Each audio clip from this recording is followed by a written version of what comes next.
इतनी देर हो गई है, घर वक्त तक आया क्यों नहीं है?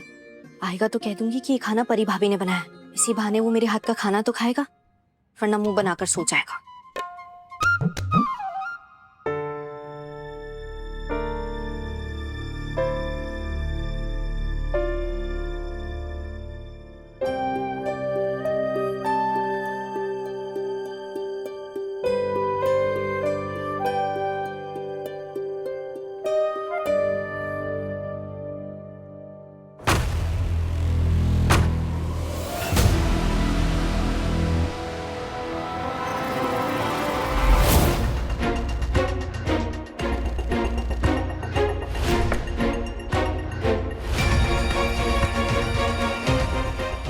क्या हुआ? मुझे ऐसे देखकर सदमे में क्यों चली गई? आज बहुत खुश लग रहे हो तुम।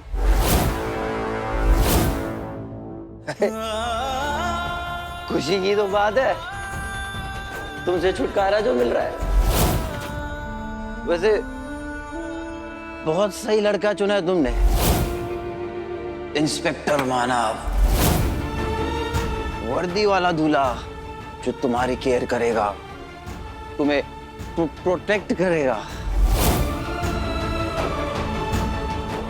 हाँ, कपड़े, नाइट सूट चाहिए। रुको, मैं लाती हूँ। नहीं नहीं नहीं, नो नो नो नो। मुझे तुम्हारी कोई हेल्प नहीं चाहिए। तुम्हारी आदत नहीं डालनी है ना मुझे, इसलिए समझी? मेरी कोई हेल्प मत करो तुम। तुम्हें मेरे जाने का बिल्कुल बुरा नहीं लगेगा? बुरा तो अपनों के जाने का लगता है, और तुम मेरी अपनी हुई कब? अच्छा, तो मैं तुम्हारी अपनी कभी हुई नहीं? थोड़ी सी भी नहीं? बिल्कुल भी नहीं।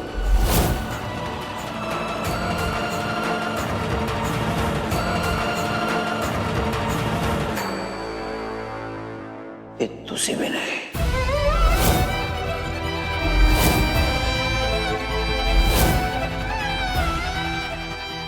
वो क्या है ना, मिस ओवर स्मार्ट, ये दिल नहीं पत्थर है, पत्थर जिसे कुछ फील नहीं होता है, किसी से लगाव नहीं होता। इसलिए तुम भी मुझसे प्यार मत करना, मैं प्यार के लायक ही नहीं हूं। वैसे सही लड़का चुना है तुमने, इंस्पेक्टर मानव, जो तुम्हें दिल में बिठा कर रखेगा, तुमसे प्यार करेगा, तुम्हारी केयर करेगा, क्योंकि उसके पास दिल है ना।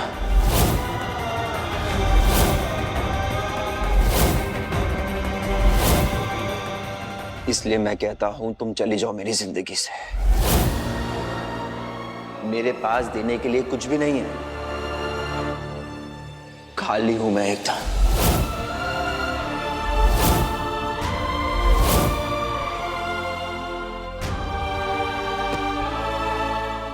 मैंने अपने सारे इमोशंस किसी एक पे खर्च कर दिए, और वो थी मेरी मां, जिसने मुझे खोखला बना दिया।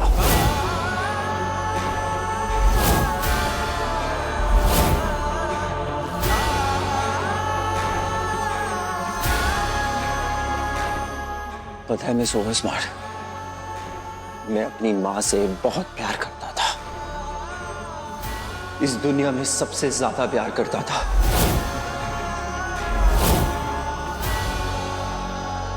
मेरे बाबा साहब ही उन्हें बहुत चाहते थे। हमारी हंसी, हमारी खुशी, सब वही थे। फिर एक दिन उन्होंने अपना असली रूप दिखाया और सब तबाह हो गया। मेरा प्यार, मेरा भरोसा, मेरी फीलिंग्स, सब बिखर गए। उसके बाद मेरे अंदर कुछ नहीं बचा, सारे एहसास खत्म हो गए। इंसान के भेष में चलता फिरता मुर्दा हूं मैं।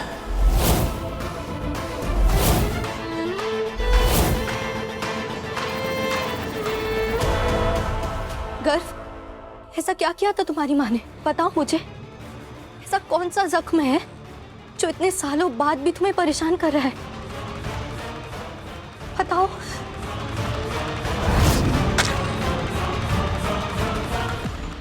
उन्होंने मेरे बाबा साहब को मारा था,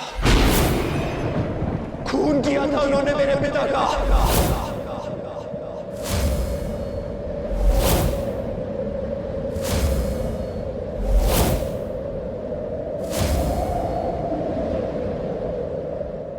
मेरे बाबा साहब ने उनके लिए क्या कुछ नहीं किया। उनको पढ़ाया, उनको लिखाया, उनके सपने पूरे किए, उनको आईएएस ऑफिसर बनाया, और बदले में उन्होंने मेरे बाबा साहब की ही जान ले ली। नहीं नहीं नहीं गर्व, तुम्हें कोई गलतफहमी हो रही है। तुम्हारी मासा ने तुम्हारे बाबा साहब को नहीं मारा था। ये सच नहीं है गर्व। गर्व, गर्व, गर्व, गर्व, प्लीज मेरी बात सुनो। गर्व, देखो तुम्हें सब कुछ गलत पता है। तुम्हारी मासा ने तुम्हारे बाबा साहब को नहीं, बल्कि किसी और लेडी ने मारा था।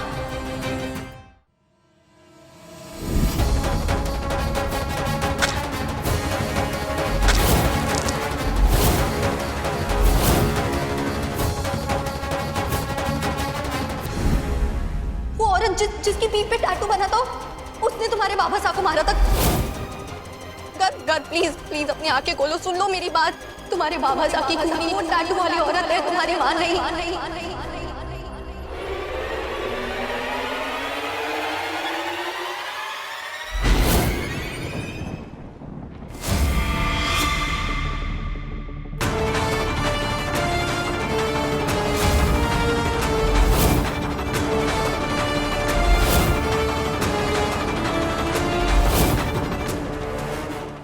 मतलब ये वही मनहूस लड़की है जो वैक्सीनेशन ड्राइव में मुझसे टकराई थी।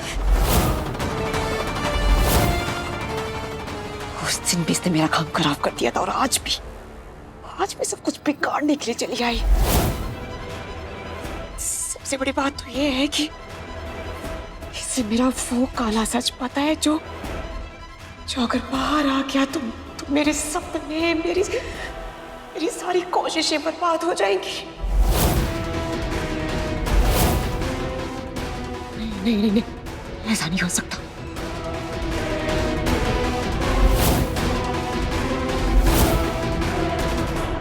गर्व, तुम्हारा सच जानना बहुत जरूरी है। प्लीज उठो। गर्व, अपनी आंखें खोलो प्लीज। गर्व, मेरी बात सुनो। गर्व, चलो मेरे साथ। ये आप क्या कर रही है? कहाँ लेके जा रही है? छोड़िए मुझे।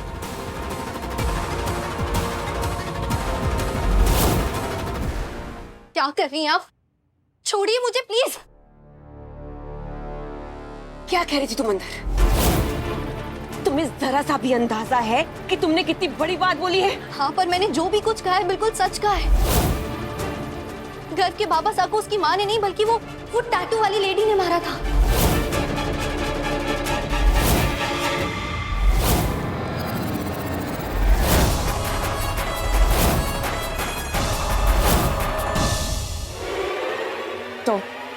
तो तुम्हें पता है कौन थी वो? हाँ, मैं जानती हूँ उसे। मेरा मतलब है, मैंने चेहरा नहीं देखा, पर उसकी पीठ पर बना हुआ वो टैटू, वो मैं कभी नहीं भूल सकती।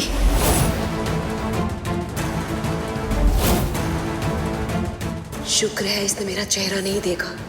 तो मुझे बताओ, कैसा था वो टैटू और तुम्हें कितना याद है? 1 मिनट।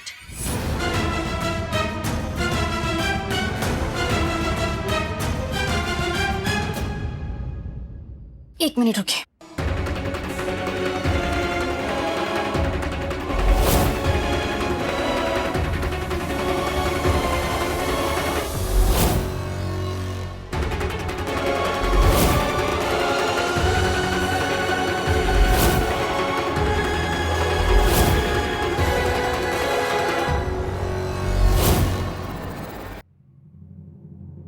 ये देखिए, ऐसा था वो टैटू।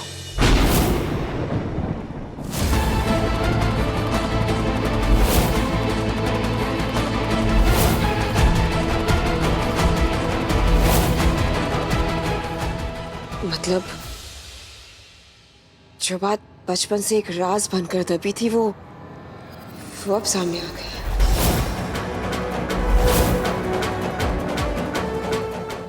लेकिन तुम ये बात गर्व को नहीं बता सकती।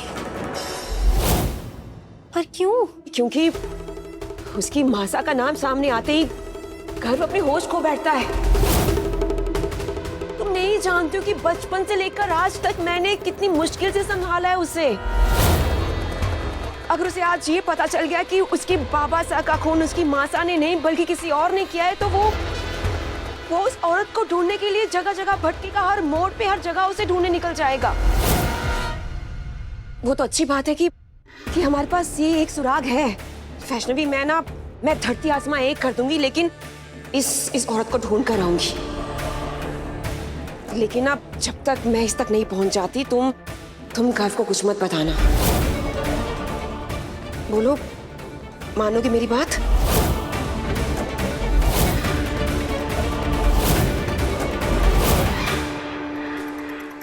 देखो वैष्णवी, अगर तुम सच में गर्व की फिक्र करती हो तो तुम्हें मेरी बात माननी ही होगी। बोलो, करोगी ना ऐसा? मानोगी ना मेरी बात? प्लीज वैष्णवी, उससे कुछ मत कहना, प्लीज।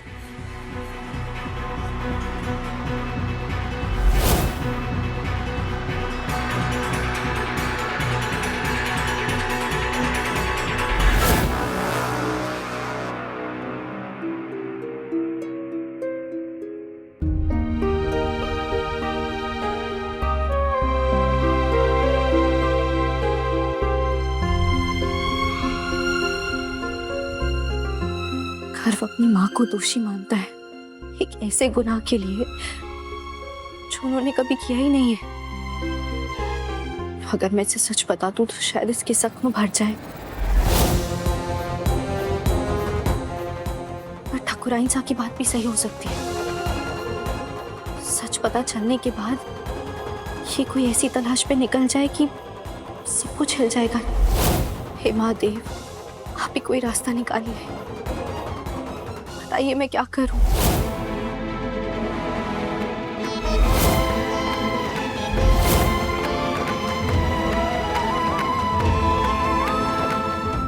मुझे इस लड़की को यहाँ से बहुत दूर भेजना होगा, क्योंकि ये मेरे लिए बहुत बड़ा खतरा बन चुकी है।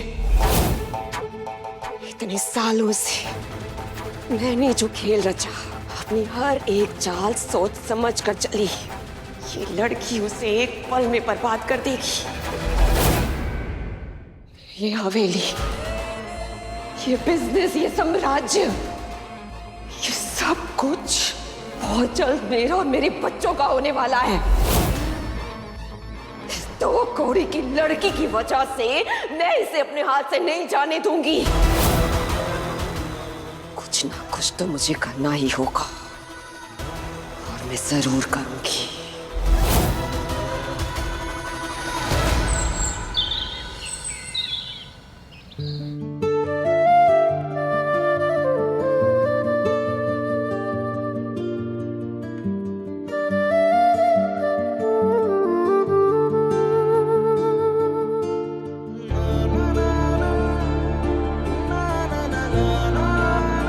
पता नहीं वैष्णवी मेरे बारे में क्या सोच रही होगी।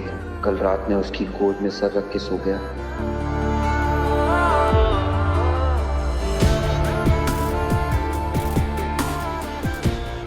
सॉरी, वो शायद, पता नहीं, मैंने कल ज्यादा पी ली थी। तुम प्लीज इसका कुछ गलत मतलब मत निकालना। नहीं, चिंता मत करो, मैं कुछ गलत नहीं समझ रही। सुनो, वो मुझे तुमसे एक बात करनी थी। कल रात भी तुम सो गए थे तो बात नहीं हो पाई थी। मेरे पास तुम्हारी फालतू बातों के लिए टाइम नहीं है। पर ये बात तुम्हारी माँ के बारे में।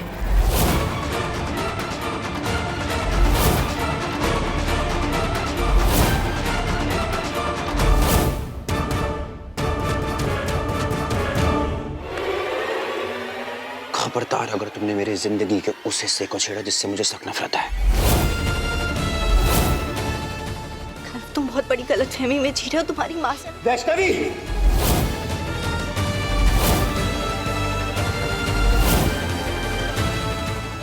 बस एक और शब्द नहीं, वरना इस घर से बाहर होगी तुम।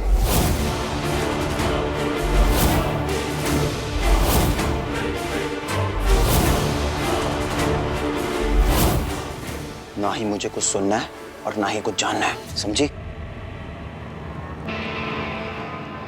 घर, मेरी बात सुनो।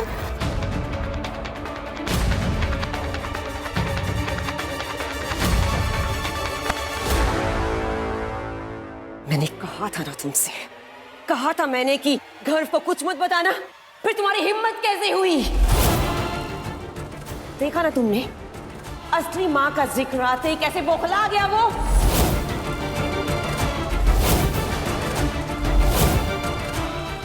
अब मेरी एक बात तुम कान खोल कर सुन लो। तुम कल की आई हो इस घर में और ज्यादा दिन की मेहमान भी नहीं हो, इसलिए तुम्हें इस परिवार के मामलों में पड़ने की जरूरत नहीं है। ये मेरा घर है, मेरा परिवार है और यहाँ पर सिर्फ और सिर्फ मेरे फैसले चलते हैं। और जो भी मेरे घर की नींव को हिलाने की कोशिश करता है, मैं उसकी जड़ें उखाड़ कर इस घर से बाहर फेंक देती हूँ।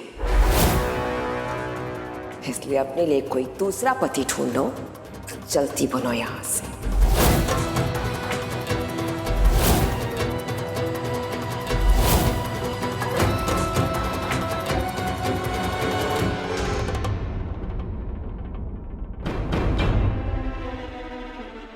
नहीं, मैं यहाँ से कहीं नहीं जाऊंगी और ना ही मैं गर्व को उस दर्द के साथ जीने दूंगी।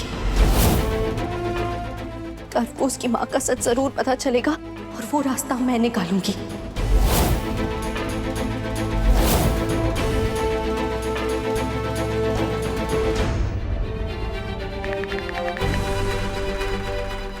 हेलो, मुझे तुम्हारी मदद की जरूरत है।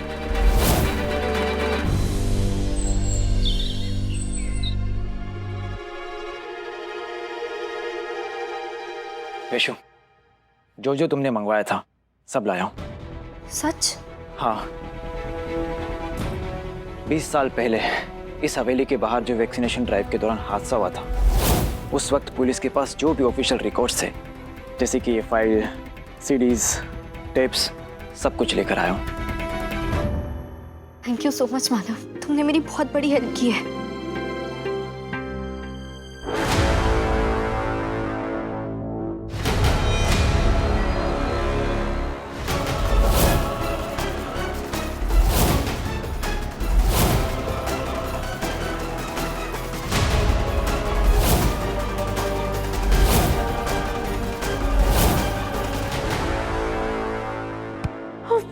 सॉरी, वो गलती से ये किसके लिए लेके जा रही हैं? घर आए मेहमान के लिए, वो मानव जी के लिए। कोई जरूरत नहीं है खातिरदारी करने की, आप जाइए यहाँ से। पर घर पे वो मैंने बोला ना इसको लेकर जाइए, कोई जरूरत नहीं है। राजा नहीं है वो यहाँ का। घर पे जो वैष्णवी ने कल खाना बनाया था वो आपने खाया कि नहीं? ये घर पे अभी ना रॉकेट की तरह चलते हैं और आग की तरह भभकते हैं। खैर, मैं ये नाश्ता वापस ले जाती हूँ, वरना दूसरे की खातिरदारी में मेरा ही स्वागत हो जाएगा। अच्छा ये तो बताओ, ये सब तुमने मंगवाया क्यों है? वो सब मैं तुम्हें बाद में बताऊंगी, पहले ये बताओ इसमें वो वीडियो रिकॉर्डिंग्स है कि नहीं? हाँ है ना, कुछ वीडियोस है इसमें, पर कुछ ज्यादा क्लियर है नहीं। क्या मैं उन्हें देख सकती हूँ? हाँ हाँ, क्यों नहीं, अभी लैपटॉप निकाल दो।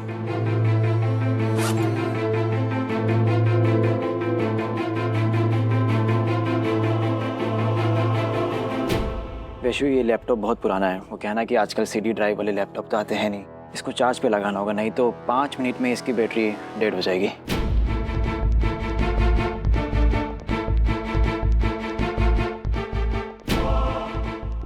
प्लग वो वहां पर एक एक्सटेंशन बोर्ड रखा है, उस पर लगा लो।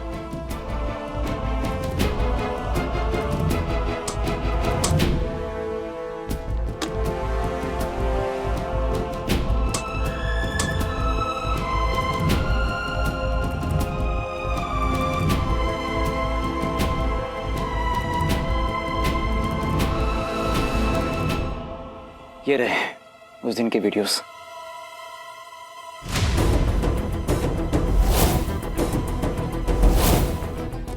मैं चाहता था कि तुम्हें किसी चीज की कमी ना हो, इसलिए मैं सब ले आया। यशु, तुम बस एक बार कह दिया करो, तुम्हारा काम करने में मुझे बहुत अच्छा लगता है।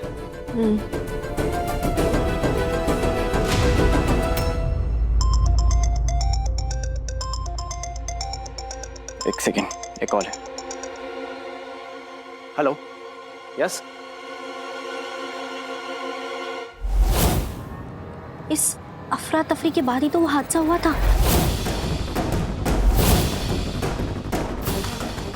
ये वो औरत जिसने गर्व के बाबा साहब को, मुझे इसका चेहरा देखना है बस।